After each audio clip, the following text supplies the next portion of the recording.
হরে কৃষ্ণ। পরমেশ্বর ভগবান শ্রীচৈতন্য মহাপ্রভুর শুভ আবির্ভাব তিথি অর্থাৎ গৌর পূর্ণিমা মহোৎসব বা দোল পূর্ণিমা বা হোলি উৎসব ৩রা মার্চ ২০২৬ মঙ্গলবার। গৌর পূর্ণিমা তিথি অত্যন্ত মহিমান্বিত তিথি। ব্রজেন্দ্র নন্দন যেই শচীসুত হইল সেই। শ্রীচৈতন্য মহাপ্রভু শ্রীমতী রাধারানীর ভাবকান্তি অঙ্গীকার করে জগন্নাথ মিশ্র ও শচীমাতার পুত্ররূপে ফাল্গুন মাসের পূর্ণিমা তিথিতে সন্ধ্যাকালে আবির্ভূত হয়েছিলেন। মহাপ্রভুর আবির্ভাবের দিনটিতেও পূর্ণগ্রাস চন্দ্রগ্রহণ ছিল। এবছরও ৩রা মার্চ ২০২৬ পূর্ণগ্রাস চন্দ্রগ্রহণ রয়েছে। মহাপ্রভু চন্দ্রগ্রহণকালেই কেন আবির্ভূত হয়েছিলেন?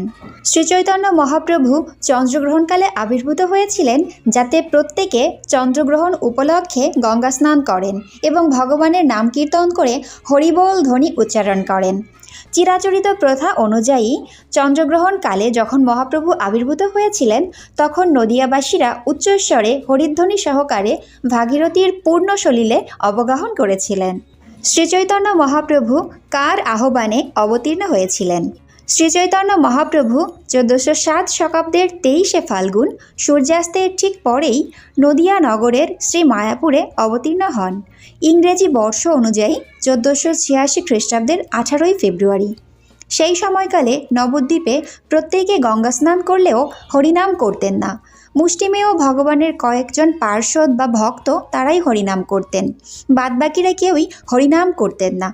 এই অবস্থা দেখে কৃপাপরবশ হয়ে অদ্বৈত আচার্য ঠাকুর হুঙ্কার দিয়ে বিশেষভাবে প্রার্থনা করেছিলেন যেন স্বয়ং ভগবান শ্রীকৃষ্ণ এসে কৃষ্ণ নাম কৃষ্ণ প্রেম দিয়ে জগৎবাসীকে উদ্ধার করেন।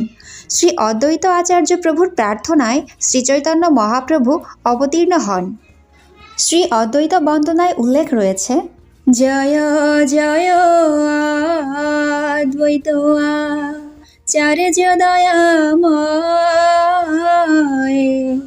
যার হুঙ্কারে গৌর অবতার হয়। শ্রীচৈতন্য মহাপ্রভু কি অবতার নাকি অবতারী? শ্রী চৈতন্য চরিতামৃতে আদিলীলা ২য় পরিচ্ছেদ শ্লোক ২২-এ উল্লেখ রয়েছে, সেই তো গোবিন্দ সাক্ষাৎ চৈতন্য গোসাই, জীবনিস্তারিতে ওইছে দয়ালু আর নাই।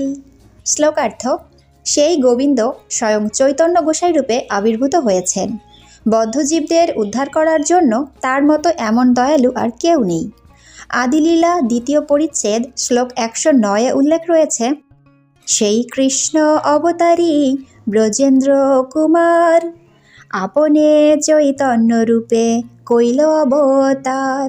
শ্লোকার্থ, সমস্ত অবতারের অবতারী সেই শ্রীকৃষ্ণ ব্রজেন্দ্র কুমার নামে পরিচিত। তিনি স্বয়ং শ্রী চৈতন্য মহাপ্রভু রূপে অবতরণ করেছেন। অর্থাৎ শ্রী চৈতন্য মহাপ্রভু কোনো অবতার নন, তিনি সর্ব অবতারের অবতারী। মহাপ্রভু কেন অবতীর্ণ হয়েছিলেন? শ্রীল রূপ গোস্বামীর বিদগ্ধ মাধব গ্রন্থে প্রথম অধ্যায়ে ২য় শ্লোকে উল্লেখ রয়েছে, অনর্পিত চরিম চিরাত করুণায় অবতীর্ণ কলৌ, সমর্পিতম উন্নত উজ্জ্বল রসাম স্বভক্তি শ্রিয়ম। অনর্পিত অর্থাৎ যা পূর্বে কখনোই অর্পিত হয়নি। সেটা কী জিনিস? তা হলো হরিনাম, অর্থাৎ গোলকেরও প্রেমধন হরিনাম সংকীর্তন। অনর্পিত চরিম চিরাত করুণায় অবতীর্ণ কলৌ, মহাপ্রভু অবতীর্ণ হয়ে করুণার প্রকাশমূর্তি রূপে জগৎবাসীকে কৃষ্ণ প্রেম বিতরণ করেছেন। সমর্পিতম উন্নত উজ্জ্বল রসাম স্বভক্তি শ্রিয়ম, আমাদেরকে সবথেকে উন্নত আর উজ্জ্বল রস প্রদান করেছেন।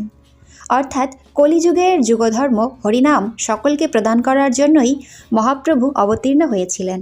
তিনি ভক্তভাব অঙ্গীকার করে নিজে আচরণ করে আমাদেরকে শিক্ষা দিয়েছেন।